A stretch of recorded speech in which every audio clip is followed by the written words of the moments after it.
So what you're saying is that at your birthday parties that you had at McDonald's, there was never a dance contest. There was never anyone on the loudspeaker who said, all right, Courtney, now get it done. Let's see those moves. Zero. Honestly, the fact that in that film I saw balloons was surprising to me.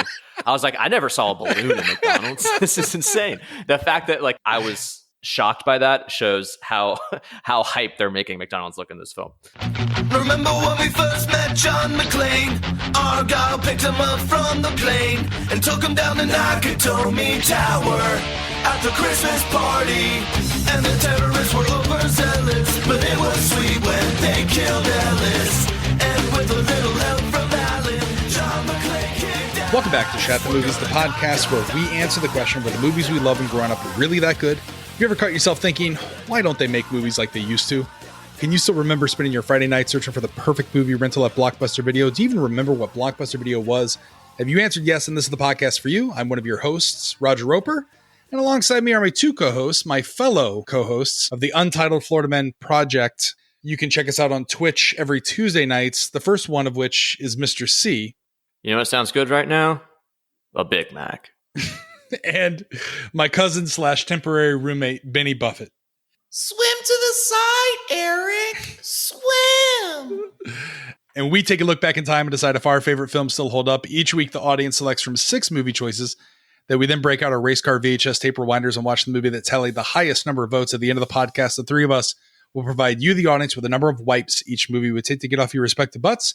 So thank you so much for listening. If you have not already, hit that subscribe button and share with a friend. It's how we help the podcast grow. You can also check out our sister podcast, Chat on TV, where we review television series such as Westworld, Taboo, American Gods, Game of Thrones, True Detective, Watchmen, and Lovecraft Country. Find all the information or past episodes at chatontv.com. And finally, for everyone who craves absolutely all of our chat, you can follow and subscribe to our Twitch channel. Just go to chatthemovies.com/Twitch, where you can catch both past and live content each week. Now, we're recording this on Tuesday, and the reason for that is Big D messaged us on Sunday, and we were supposed to be scheduled to do The Phantom Menace. Mr. C, you were going to join us for that podcast as well, but he messaged me and said, hey, I'm not feeling well since he had to go to New York for a funeral, and he came back and I'm not feeling well. He went and got tested. He's self-quarantining. We found this out Sunday. I scrambled. We said, well, because of Big D's sickness and his excitement for Star Wars, let's flip the script. Mr. C will fill in for Big D, and then we're going to move up this movie, which we're doing right now. I guess I kind of gave it away. What movie are we doing tonight, Benny? Well, Raj, we are doing the 1988 American comic science fiction film, Mac and Me. Well, Mac and Me was commissioned by one of our listeners. By the way, thank you everyone who's commissioned a movie here at Chat the Movies. You can do that by going to the website, chatthemovies.com, clicking the support page, and you'll find all the instructions there. But this one comes from Jim B. And anytime someone sends in a commission, we ask them to send in a letter, an email, or a voicemail explaining why they did. And Mr. C, Jim did that, and you have that letter in front of you. Yeah, I do. So Jim says, hi guys, just wanted to write you guys and commission a movie. Love you guys. I discovered Chat on TV at the beginning of the 8th season of Game of Thrones. Loved your varied takes. Backtracked with Westworld. Listened to Watchmen and at least 50 other movie reviews. I've sent in money. I should send in more on principle. Today I want to commission Mac and Me. My son and I discovered this overt ripoff of E.T. watching Mystery Science Theater 3000. We've watched it several times, mimicking the lines and laughing along.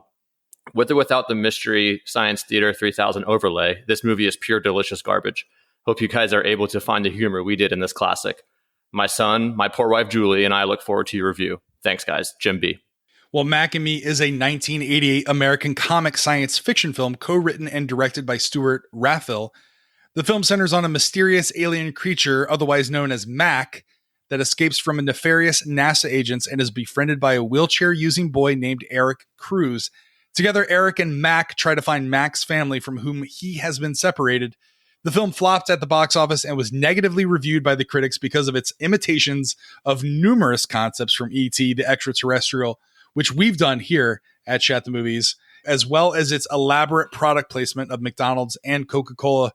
The film was a bomb at the box office, making only $6.4 million against a budget of $13 million, and the film was nominated for 4 Golden Raspberry Awards and won Worst Director and Worst New Star for Ronald McDonald. However, it received 4 Youth in Film Awards, now Young Artist Award nominations, and Mac and Me holds a 0% approval rating at review aggregator website RottenTomatoes.com and is widely regarded as one of the worst films ever made. It has, however, attained cult status. Before we dive into the movie and break down the plot and give you our ideas, we always ask the question, where were you? What are your memories of this movie? We'll start with you, Benny. I first discovered Mac and Me when Paul Rudd, one of my favorite actors, would go on Conan O'Brien to discuss an upcoming film he was a part of. And whenever they would play a clip of the movie that he was there to talk about, it would end up being the scene where Eric loses control down a mountain on his wheelchair and flies off the cliff. And Right. every single time he would go on Conan, it would just be that same clip, and it made me laugh and curious. So it actually forced me to watch the movie the first time I saw that clip. And so I'm glad I was able to rewatch it again and do this review with you guys. So you've seen this movie before. How many times have you seen this? I've seen it only once before. Okay. All right. So this is your second time watching. Mr. C, have you ever seen the full length did you know this clip that was played on Conan? Yeah, so same exact story as Benny there with the Paul Rudd late night Conan O'Brien show. Unlike Benny, though, it did not intrigue me enough to go actually watch the movie. So I always thought that clip was some sort of off-network commercial or something, or some weird student film that he did when he was younger. It was not one of those things that I was curious to research for some reason. I was just kind of okay not knowing what this was all about.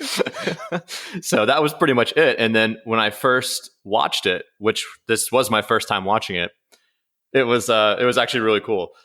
Well, I'm a little older than you guys, so I think I remember this movie coming out in theaters and on VHS and having a massive tie-in with McDonald's, which we'll get into. But as I mentioned at the top, it bombed at the box office. So it was like in and out of theaters. And this was, again, 1988. It's before the internet. So there was no RottenTomatoes.com to tell you how terrible this movie was, or social media, Facebook, Twitter.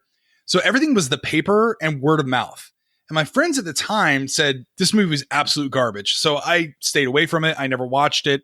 And through the years, countless numbers of people like Mystery Science Theater 3000, Red Letter Media, have panned this movie critically. So I don't know what else we're going to be able to bring to what you haven't already heard from it, but we'll try, Jim.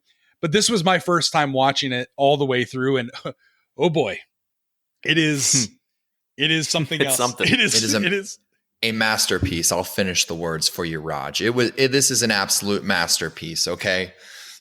I'm not going to spoil my chat ratings, but I was very into this movie. Well, with that being said, Mr. C, play the trailer. Hi, kids. It's me, Ronald McDonald, and I'm on the set of my very first motion picture ever. It's a movie called Mac and Me, and it stars my little friend from outer space here. His name is Mac, and I want to introduce you to him. Mac? Anybody seen Mac? Where'd he go? Paging Ronald McDonald. Well, listen, I've got to go now. You're wanted in makeup. Makeup? Me?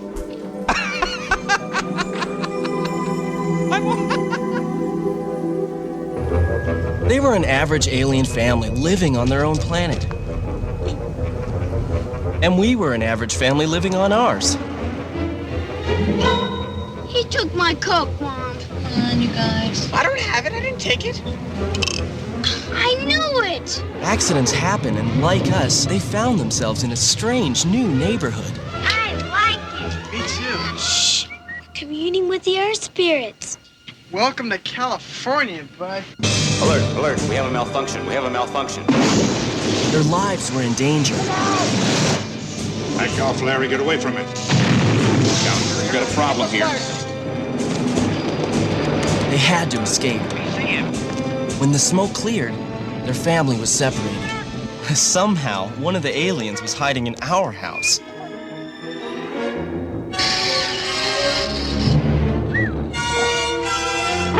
The government wanted to capture him. It's here. Everyone was after him. And my brother, Eric, wants to make friends. We got him! Get me, please! Turn it off! You sucked this living thing into a vacuum cleaner? Yeah, and then we blew him out again. Now Eric is risking not only his life, but my life Give me the gun. Step back! to save them. This is the police.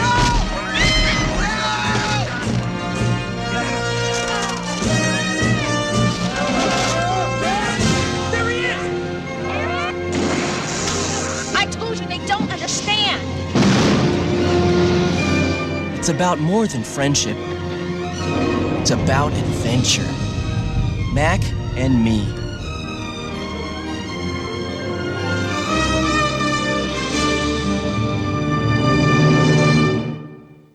A NASA spacecraft lands on an unknown planet and begins to take rock and soil samples. 4 aliens discover it and are sucked into the craft through its vacuum tube, after which it makes its way back to Earth. The aliens are able to escape from a government base using their powers, with which they can destroy anything they touch. During the escape, the youngest one hides in a passing van occupied by a wheelchair-using boy named Eric Cruz, his older brother Michael, and their single mother Janet, who are all moving to California from Illinois. I want to preempt everything I'm about to say with I watched this movie at 1 a.m. So it was a weird time for me to be watching a movie in my living room, all lights off, right? So that opening scene is, for me, in my environment, was really trippy. Watching for the movie the first time in 2020 and seeing the set and the costume design from, back in the late 70s is so wacky that it makes it almost like kind of creepy. It's like a true testament to how far we've come in the movie making business. Well, this isn't even the late 70s. This is like the mid to late 80s. Yeah, that's terrible. I think people should know this about you, Mr. C. In your life, in your personal life, you are a filmmaker. Like, you went to film school. That's right. So if you had to make this movie, what level they're on? Like, were there student movies that had better costume design? I watched this with Kelly, and she's like, where did the $13 million go? Right. I mean, I think most people could tell, but I could definitely tell that there was moments in this movie where they were using almost like an animatronic alien. And that's maybe where a lot of the money went. And then the other times it's very clear that it's like some sort of child dressed in this weird suit. And when it's the child dressed in the suit, it's so unsettling because it's like a human that had his skin ripped off and then it healed. Right. And it was like these creatures to me in the beginning were, they had this villainous aura to them, not this, oh, I feel bad for them and I want to like these aliens. They were scary. It's even for its time, it's pretty bad. The costume design is pretty awful. Well, Benny, you can relate to this. I kind of took it like their faces look like you've been out fishing all day in the hot sun, throwing back some tall boys without sunscreen on. You know, where you get like those sun damaged puckered lips and you're kind of wobbly when you get back to dry land. Like they've got that weird movement and they're doing their head and they're whistling and the dad is out looking for water. Like what is going on here? Well, Raj, I mean, I definitely look like that. I won't disagree with you there. Identical to these aliens. But I love when the spacecraft, touched down on their planet. You just see the dad kind of poking the spacecraft and then throwing rocks at it. I feel like that's a very good approach to an unidentified foreign object, if you will. Yeah. Can I jump on that really quick? They really, in the beginning, make these aliens seem very primitive. They're, they don't seem like sticking a straw into the planet and just sucking water from it.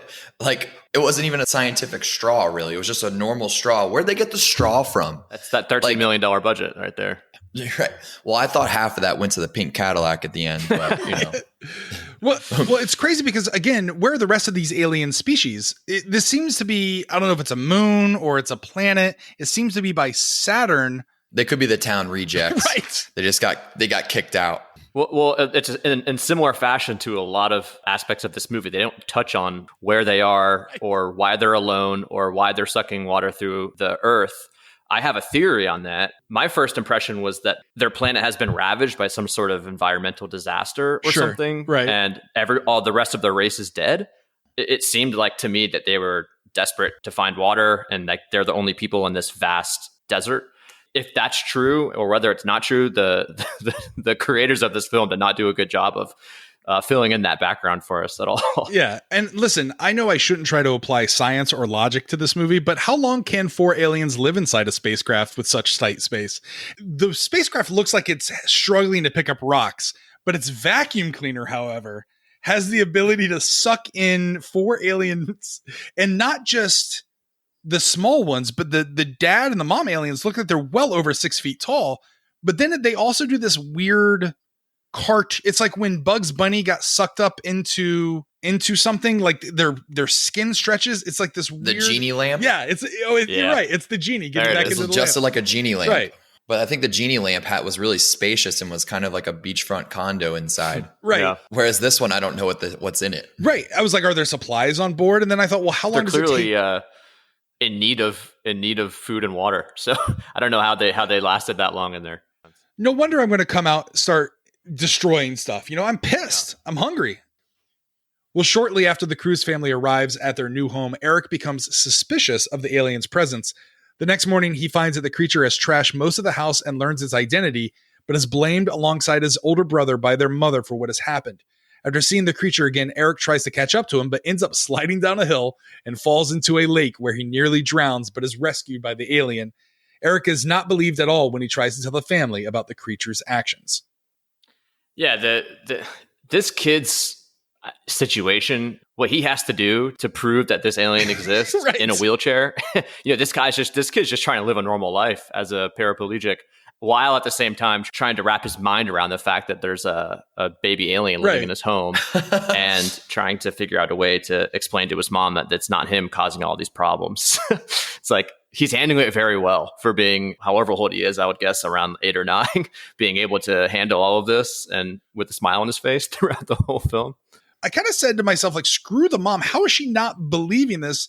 Her logic, her rational explanation is one of the neighborhood kids was not only hiding in their house, but also took the time to take a shower.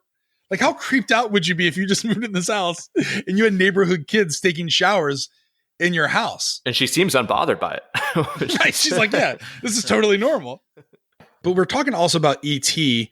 And E.T. was a movie more than just about an E.T. landing on Earth and trying to get back home. There was some real turmoil within that family. I don't know how long it's been since you guys have seen E.T., but the family had just experienced a divorce that had kind of ripped apart the family. The dad leaving the mother, I think, for his secretary. I don't know. He was definitely on vacation with this woman he had an affair with, and E.T. kind of brought the family back together.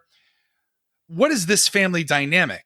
There's no real depth to their family relationship. Like, why are they moving to California?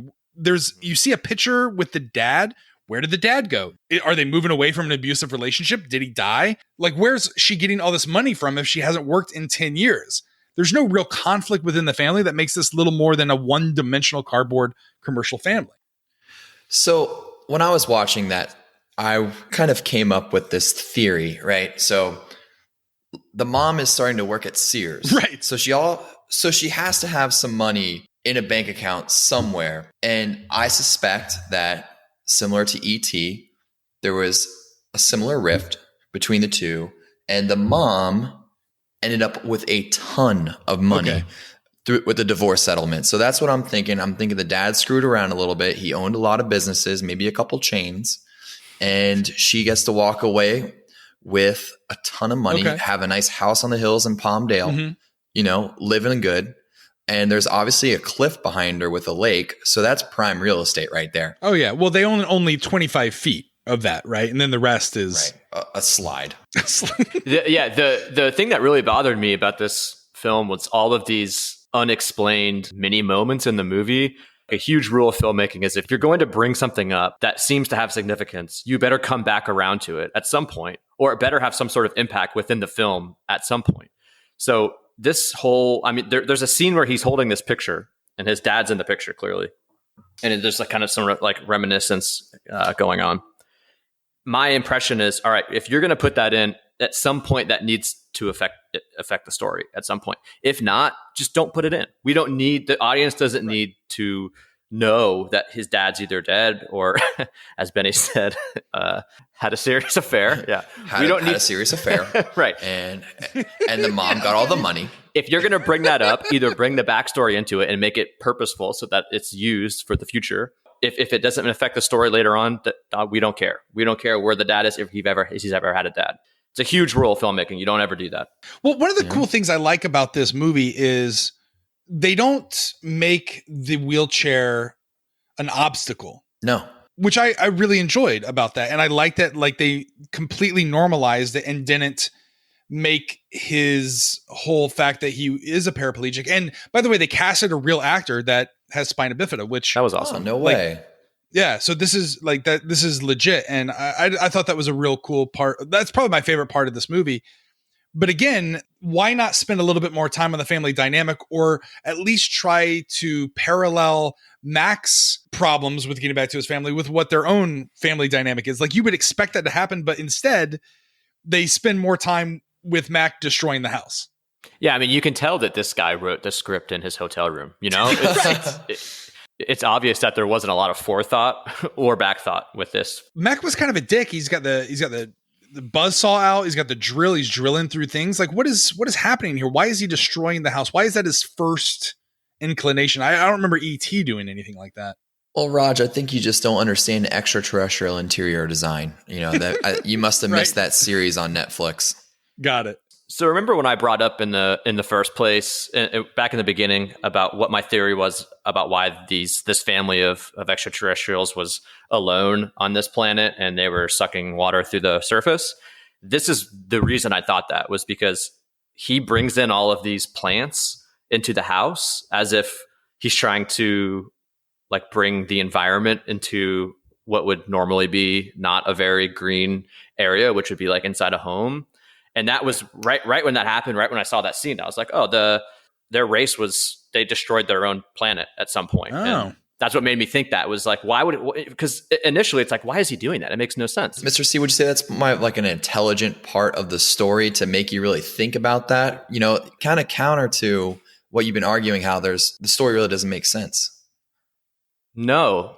Oh, I see what you're saying. That's the message. Well, that's the point. He did a really good job of bringing that up, but then that's where it ends. There's no follow through. And sometimes there's like a beauty and subtlety where it's like, oh, we don't want to baby the audience and tell them exactly what we mean.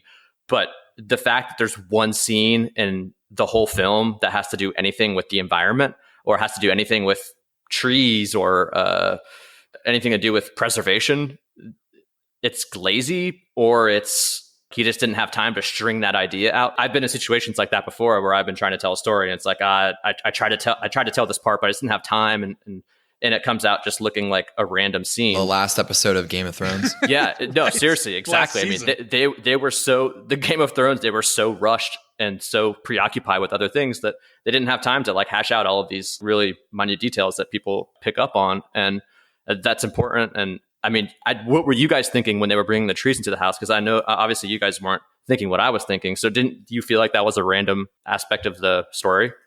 I felt like it was just a weird thing that they put in there. Like, okay, so he's first destroying the house because maybe he's seeing these tools and picking them up for the first time. But then maybe the entire message is their alien race had been wiped out due to over farming, kind of what we're doing here. They're literally sucking the last bits and the remnants of water. Instead of having this home, I'm going to bring the outdoors inside, and we need to be one with the environment. Because then they also, like, later on in the movie, they go to like windmills, and maybe it's a story of like refugees. I don't know. Yeah, you guys are adding a lot of depth here. Right. Well, I think the director tried to do it. Like, I give him credit for trying, but it's like, I don't know. It's really scattered. There's like a lot of scattered aspects of this film, and I don't think it's almost like is it meant to be that kind of movie? But yeah, I mean, I think that's what he was trying to do. He couldn't do it. He didn't have time to hash that out. It's right about this time that we get the Paul Rudd hill scene, right, where no one's believing Eric. He goes out. He's dejected. His mom won't listen to him. His brother doesn't understand him. The girl next door is appropriating Native American culture. So he's like, there's no one around here that I can relate to. And then this is what you see. This is the scene that everyone sees, the hill scene. Yeah, it was nice finally seeing the conclusion to that scene. Right. And that's why, I mean, that's initially why I never watched that movie. I was under the impression that there's no way that there's a film made where a boy gets pushed down a hill. Because I didn't see the beginning. I was like, someone pushed him. So someone's murdering this child in a wheelchair. They push him down a hill. He rolls down. He falls in the water. And then this weird puppeteer alien pops up. Swim to the side, Eric. Swim. And that's where it ends in the Conan show. And so to me, that's like, well, that's not a film. That's some weird clip that someone pulled from like a commercial or something, or I don't know what's that from. And to me, it was to have the context of to see the after that and before that. It was interesting. So you actually you thought it was a very realistic depiction of that alien jumping into the water, making no movements. Oh God. It just sort of sinks into and then pushes him. Well, or how long he waits. Right. He just He's like, I don't know, should I do this? He's like maybe trying to figure out how to swim. Well, right. Jade Caligari is the actor who I mentioned is actually in a wheelchair due to spina bifida, actually performed the hill portion of the stunt himself, which I think is kind of badass. Crew members took up positions to catch Caligari, and wheel stabilizers ensured he wouldn't fall too quickly.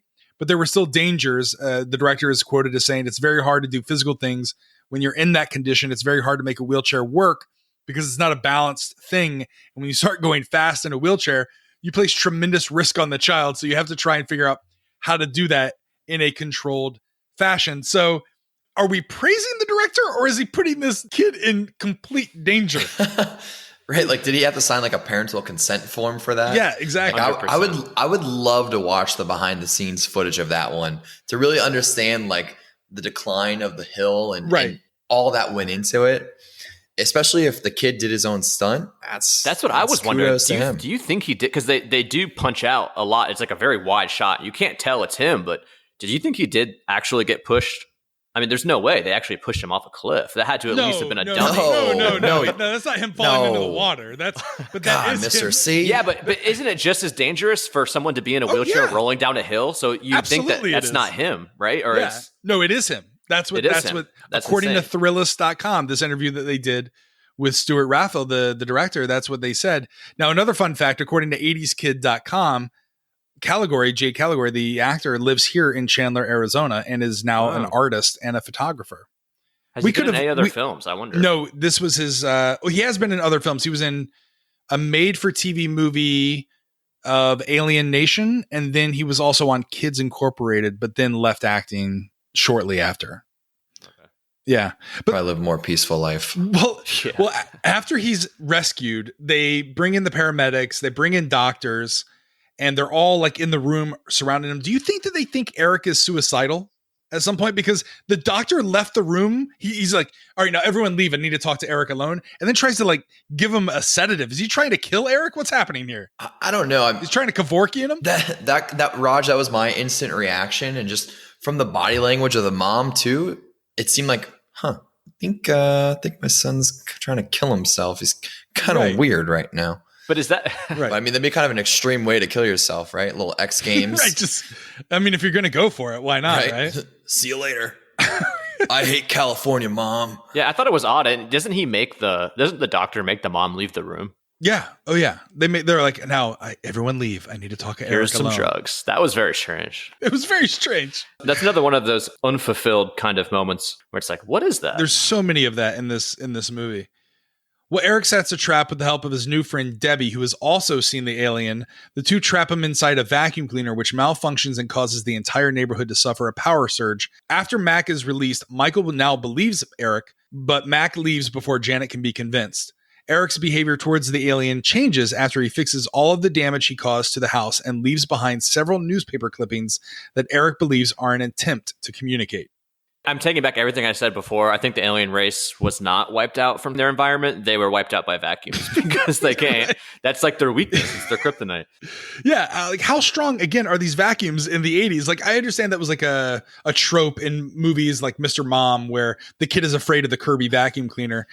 I can see the director just sitting on his hotel bed. Like, look, like how how do we capture the aliens? Like, what? I got to think. Like, the principal shooting starts tomorrow, and he looks over to his left and he sees like a Hoover vac. He's like, that's the only thing I could think of right now. I don't have much time, so he just puts that in. Like, that whole scene is so ridiculous, and the fact that they just get sucked into this vacuum, not an actual vacuum, like the vacuum of space. Like, they're just like this infinite amount of space within these vacuums. Well, it's not just that. It's also poor Debbie has the vacuum cleaner strapped to her back like a proton pack. And then she starts going up on the ceiling, on the wall. Yeah, the vacuum cleaner is so loud. I just don't understand how the neighbors like don't awake or call the police or anything like that. But what also baffles me is the next day, or I think it was the day after, right, when the living room is spotless clean and like there's no triangle hole in the door, there's no holes drilled in the walls from Mac. Is the entire family sleeping with the assistance of Ambien? That doctor is giving them all sedatives. That's exactly. I wouldn't be what surprised. Right. And like, yeah, the drill's going through the wall, and the next day when all these plants are just gone from the suburb, and they're in the, like, no one saw this little creature dragging out these trees and pulling them out over the streets. It's insane. Well, again, another missed opportunity here is they keep saying ghosts. It doesn't make any sense, but it would make sense if through the night the family kept hearing these poltergeist like sounds, and then they thought it was a ghost. They could have incorporated the sound of Mac moving the furniture all around and the drills and all that, and then they could have thought maybe it was a ghost, and then it turns out to be an alien. But again, it's another missed opportunity because the movie is fucking horrible because it was written in a hotel room over a 2-week period. That's such a vital fact to this film. It makes so much more sense now that it took him, that he was writing that. But yeah, like, I feel like you can't make these kinds of movies anymore. These like buddy alien children movies. You know what I mean? Especially if they're going to be set in the present day. How could you hide this nowadays? Like, just imagine it in real life. If this happens to a 12 or 14-year-old or something, and that thing is public the second it walks into the house, with like the social media and stuff we have, it's like, you just can't make a modern version of this movie. Well, plus they would all be making their TikTok videos of them doing choreographed dance contests at the McDonald's, right? So that would get out. You make some good money on that too nowadays. Well, we talked about how this movie really is a cult movie, and there are lots of opportunities in cult movies to make it fun. One of the things that I wrote down was the communication drinking game. Anytime the aliens try to communicate when they're with their whistles, or one of the human characters says, I think they're trying to communicate. They constantly say that over and over and over again. I think they're trying to communicate. And then Eric will say it. And then Debbie will say it. And then Michael will say it. And then the mom will say it. And then they do that weird movement with their hands. What was that? Did you guys ever see the OA on Netflix? I watched the first season, and was there more than one season? I think there were more. I think there was a second season, but like at the end, you know how they're doing those movements? Yes, like that's very strange. I kind of feel like that's what Mac and me were doing, the families with their movements. Right. Right. It's pretty good. Well, I was watching the movie with my girlfriend, and then she just started whistling out of nowhere. She had like her hands just like that and doing that. Right. It makes no sense. It was funny though. Well, FBI agents Wicket and Zimmerman, who have been present when the 4 aliens escaped from the base, have tracked down the youngest one, Mac, to the crew's residence. The two are immediately recognized by Eric and Michael, and Eric is forced to take the alien to a birthday party at a local McDonald's where Debbie's older sister Courtney works. Wicket and Zimmerman follow, but Mac, now disguised as a teddy bear in a teddy bear suit, starts a dance number as a distraction and escapes with Eric on his wheelchair. Yeah, it's very clear that they're trying to make McDonald's look awesome here. Like right. This is not the McDonald's I grew up with. And there's like breakdancing in the parking lot. Like Ronald McDonald is actually in the store, and there's who I originally thought were Washington Redskins football players in there. I don't know why I thought that when Benny corrected me, and they're in San Francisco. So it's probably the 49ers. But still, why are they in there, and why are they in their pads? There are 3 grown men dressed in full football attire for no apparent reason at this McDonald's. It doesn't make any sense. I just don't get it. Why are the football players at McDonald's like dancing and with great choreography skills too? And this like, goes it doesn't on. make sense. This goes on. You could almost excuse it if it was 30 seconds. This dance number goes on for 5 minutes. It was so good though. It was a masterpiece of choreography. I mean, to have the whole layout be inside McDonald's and them to use the props, and Ronald McDonald was jazzing. He was all about it. He was so stoked to see everyone dancing in his restaurant eating McNuggets. Have either of you had a birthday party at a McDonald's? Like growing up, did you? What was your McDonald's birthday party like? Did you guys have a Ronald come in? No, I've never seen. I mean, I've seen Ronald on TV. I've never seen him in person. I don't think I'd want him at my birthday party, to be like really honest with you. But it was just, I mean, McDonald's parties back in the day were just, we just loved McDonald's and the food and just the play place. Right. That was it. It was like, let's just, and it was my parents' way of, we don't want to destroy our homes. Let's go to McDonald's, pay a little bit extra money, get these kids out of our hair, let them go play on the play place, and we can sit down and talk about adult stuff. Yeah, and it always smelled so bad in the McDonald's play area. Like I still remember like the ball pit zone just smelling like butt. Oh, it was just bad. Well, me and Benny grew up by the same McDonald's. And like, how far was it from you, Benny? Oh, I could walk. I used to walk there to get hash browns in the morning when it was 2 for $1. When it was Monopoly season, forget it. I was there every day. Yeah. I would always scrounge up a bunch of change and try to get like anything on the dollar menu that had a Monopoly piece. So what you're saying is that at your birthday parties that you had at McDonald's, there was never a dance contest. There was never anyone on the loudspeaker who said, "All right, Courtney, now get it done. Let's see those moves." Zero. Honestly, the fact that in that film I saw balloons was surprising to me. I was like, I never saw a balloon in McDonald's. This is insane. The fact that like I was shocked by that shows how hype they're making McDonald's look in this film. Most people assume that the reason they call this movie Mac and Me is a reference to McDonald's, and that's not the case. That just happens to be coincidence. But what is true, and again, this comes from Thrillist.com, the executive producer, R.J. Lewis, spent 3 years bargaining for the movie and television rights to the McDonald's brand. He told everyone, he extolled his vision for Mac and Me to anyone and everyone at the McDonald's company. He said not only could there be a cardboard Mac in every McDonald's advertising during the theatrical run, they could then push the video cassettes when the time came, and he promised the movie profits would benefit the Ronald McDonald Children's Charities, which I kind of thought has an altruistic tone to it. Because you're right, this movie is it's basically one big commercial for Coca-Cola, for Skittles, for United Van Movings. I mean, they're just so apparent. But the idea was the movie profits would go to charity, which I thought is kind of cool. No, yeah, that's really cool. And I don't want to like rain on the parade or anything. I wonder how much of the profits, was it all the profits? Was it some of the profits? But it sounds like the profits weren't that great. So yeah, what after a $13 million budget, what profits were apparently left? It made money when it did make to video. Money. Okay. It did make money.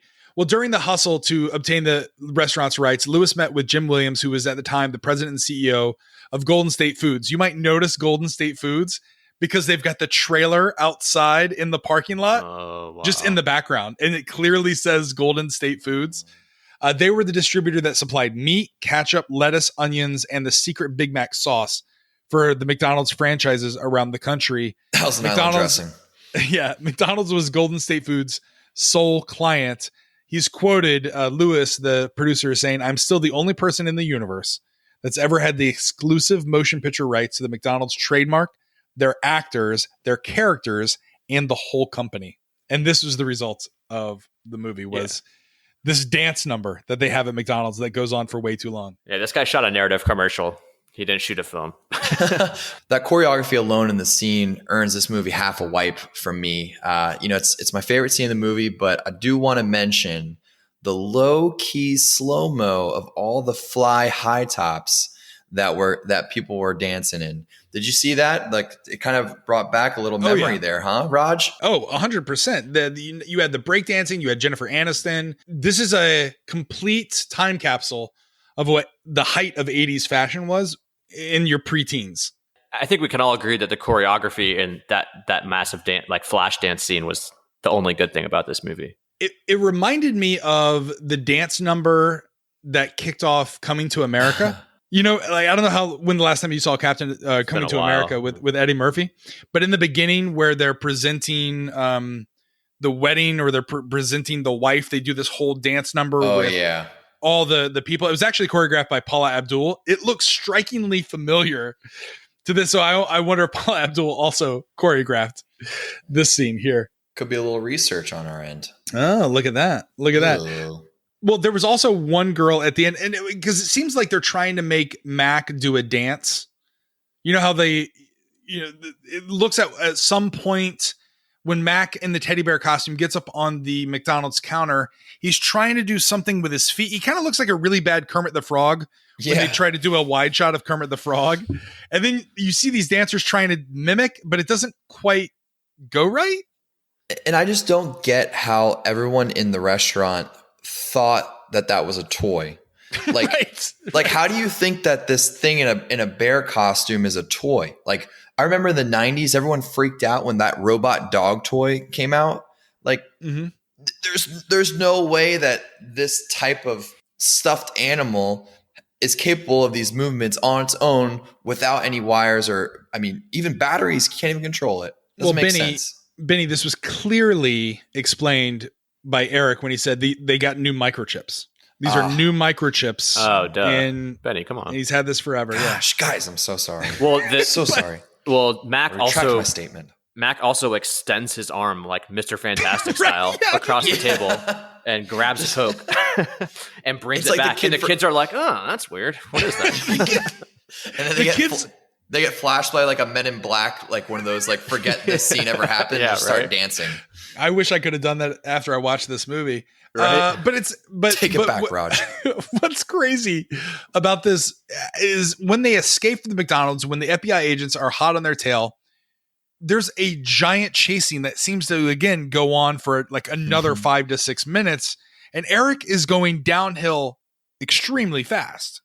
Yeah, I mean, there was the scene of them going down the hill really fast. My first impression was Eric needs to be a Paralympian because he is so good at what he does. And since this was all real, and he was doing this stuff. Yeah, the actor of Eric, this is legit. Probably could have become a Paralympian. It was incredible. I was watching this stuff, and it's like they're not tricking us with some of his movements. He's actually doing a lot of these things. It was crazy. Well, how about those CIA or FBI agents that also have Olympian style speed? Like they are outrunning cars.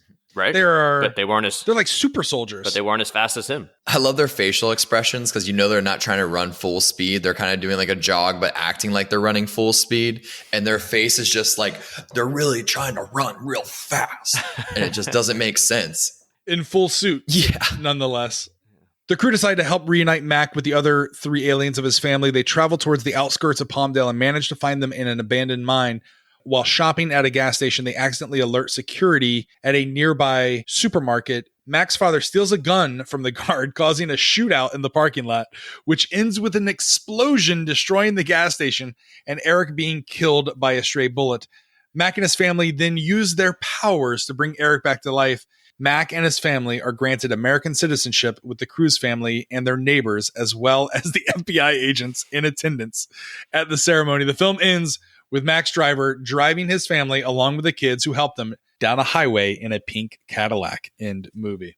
So I just don't understand the logic here when they find the alien family in the abandoned mine and their instant gut reaction is, hey, let's give these guys some Coca-Cola.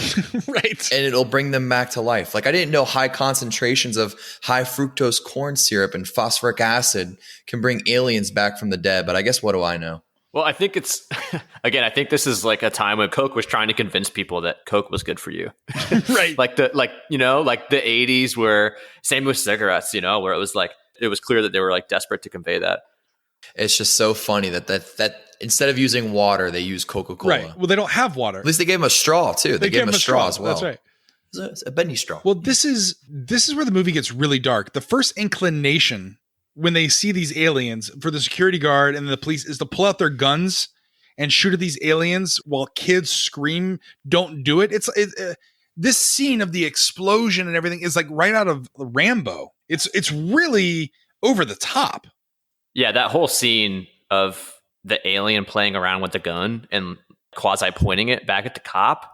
It just seems, and I'm not trying to get into this alien's head or anything, but for the time that he was there, for the time that he was there with his like abilities to heal people and do other extraterrestrial powers, the lack of empathy for other creatures and being able to understand that clearly this group of extraterrestrials to the Mac family is clearly angry with them, and they should probably be doing something to at least submit.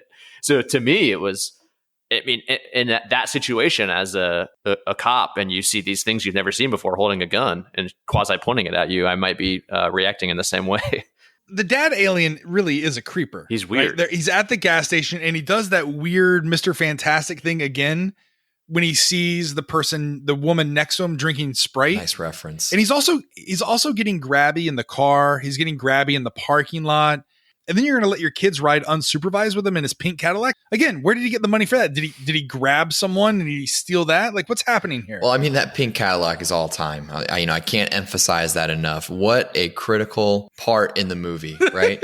But my assumption here, Raj, is that, the world saw what he was capable of in reviving a kid. So he became the world's best doctor. Sure. So he's just going around just bringing people back to life. Everyone lives. California. All right. Raj, you said that this movie really like takes a dark turn. That was another really weird thing about this movie is like the whole time it's like this really lighthearted tone to it. And then all of a sudden it becomes really dark. Like that scene with Eric's in his wheelchair. He's pushing forward to go help Mac and the family. And a stray bullet blows up like Michael Bay style the gas station. Right. And then another bullet catches Eric, and you just see Eric, this silhouetted kid in a wheelchair, just like slowly bend over to the right. I'm just thinking about this whole movie now. Just now. Eric is a kid in a wheelchair. Right. He gets thrown off a cliff and then he gets shot. Yeah. What are we doing here? What are we doing it's here? All over the place. I think the tone's all over the place. The tone is all over the place, but I think they're also, again, they're trying to normalize that just because you're in a wheelchair doesn't mean you can't experience all these things. Like you can have the true American experience. You can be pushed off a cliff and rescued by an alien. Get shot by a cop. How does this movie end? Again, I can only think that their writer and director was like, we're going to really hammer home this message that illegal aliens can serve a purpose in our society. They can do good, and they should be part of America. I don't know, but as soon as I saw the dad alien in a full suit in the courthouse scene, it just gained another half wipe from me. He's such a goober. The dad's just a goober with his suit. He kind of reminds me of Phil Dunphy now. Okay, you love Phil Dunphy from Modern Family. Yeah. So he's a cool guy, and I respect it. His walk is out of control. It's the way nuts. he waddles. It doesn't make any sense. It's sense. a super wide stance. I think the director told him probably several times, no, that's not how you're supposed to do it. And the guy just was not picking it up. And the director was like, forget it. We don't have enough time. Forget it. We got it. We got to keep going. If he's an American citizen and he walks like that while driving a car and he gets pulled over, he's getting a DUI check right away. He's never going to pass that. An DUI? An alien driving under the influence? Oh. Wow. Way to bring it up. Full Very nice. Circle. Nice.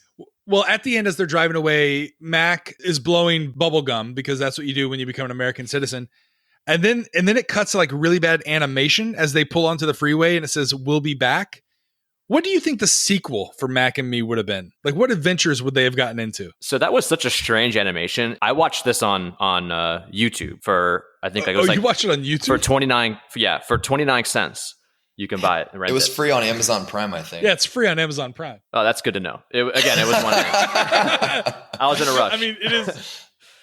So I see this animation and I'm looking at it and I'm like, wait, am I watching like the actual film? So I had to like rewind it and go back. And I still, until you guys put it on here, I was unsure that was the thing that I was only seeing because someone like popped it in there or something as like, maybe the YouTube, whoever was running the channel, put that in there or something. I didn't know because it is so out of place and so random. It never happens again it never happens in the movie before. It only happens at that time. It's such a terrible animation.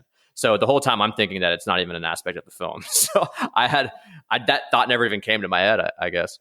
Well, don't you think that's kind of a bold move by the movie makers too, by like calling your shot and saying, this is going to be great. There's no way this isn't going to get a sequel.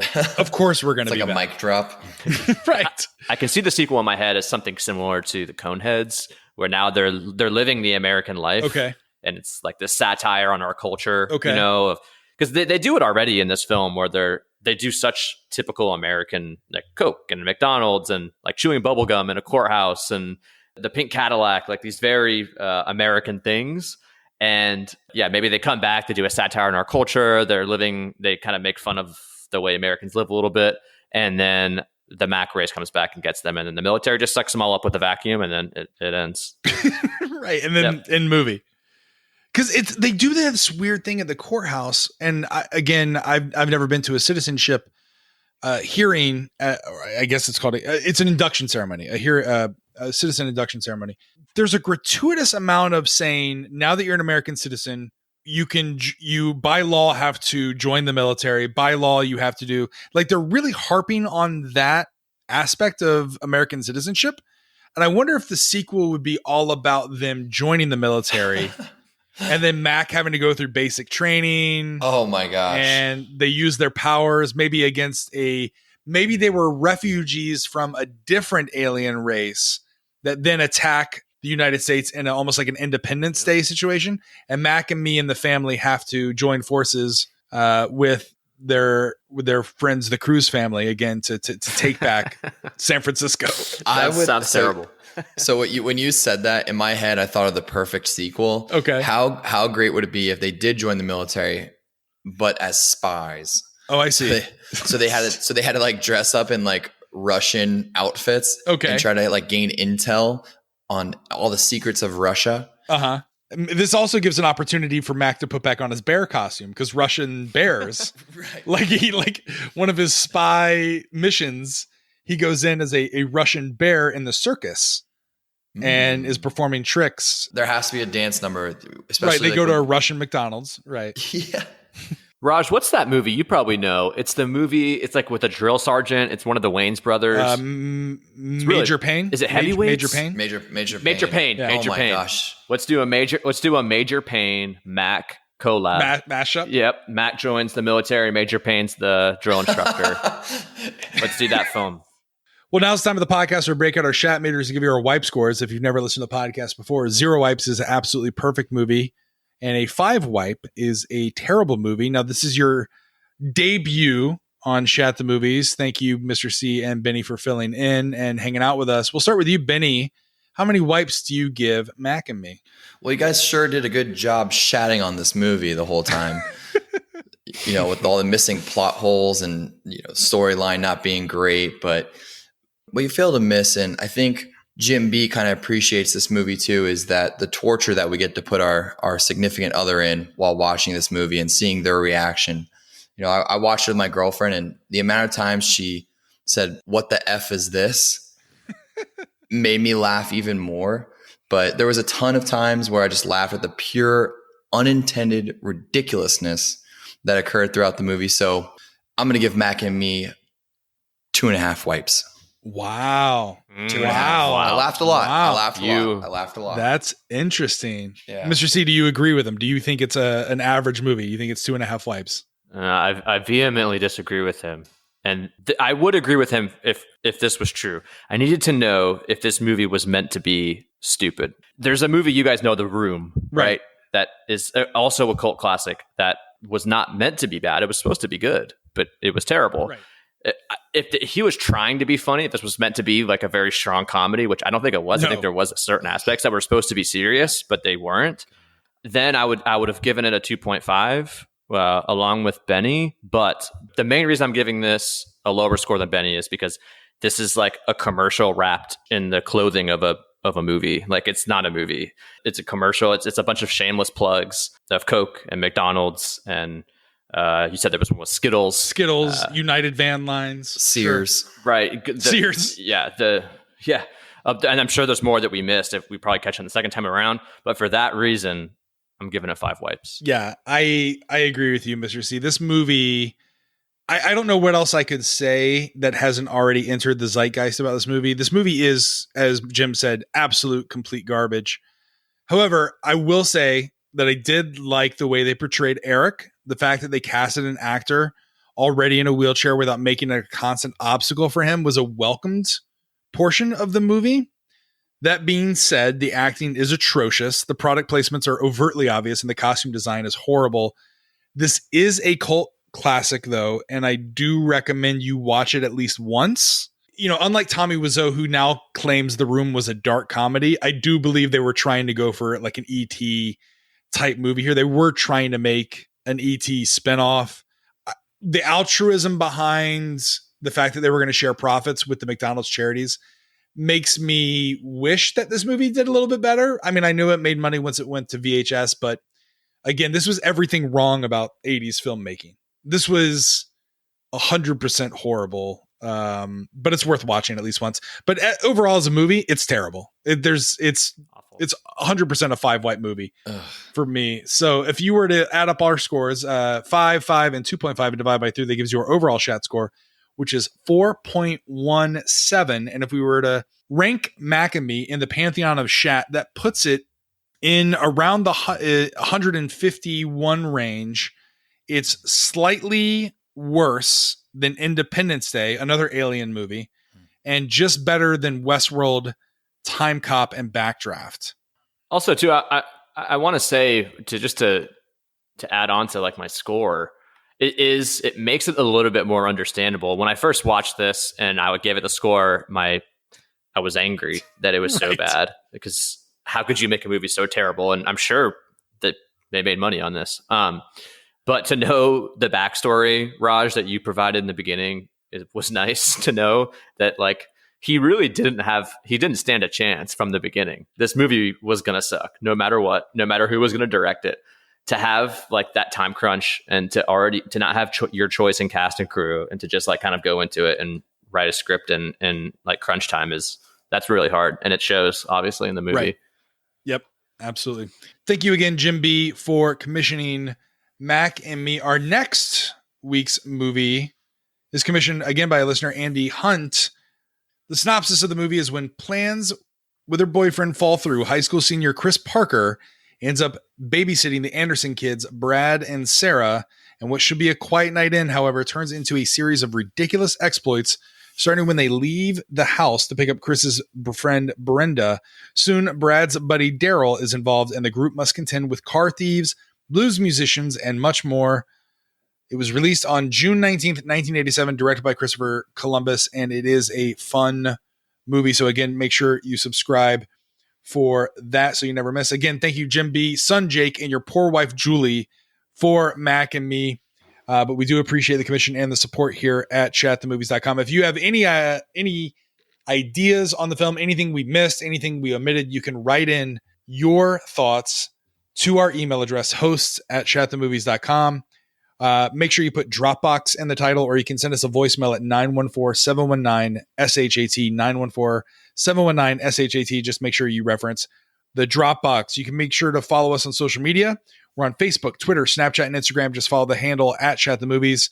And you can support the podcast by shopping our Amazon affiliate link, completing a free anonymous survey so we can sell out to Coca-Cola and other advertisers. You could buy our merchandise, or you can commission your very own movie. Find all the information on our website, chatthemovies.com.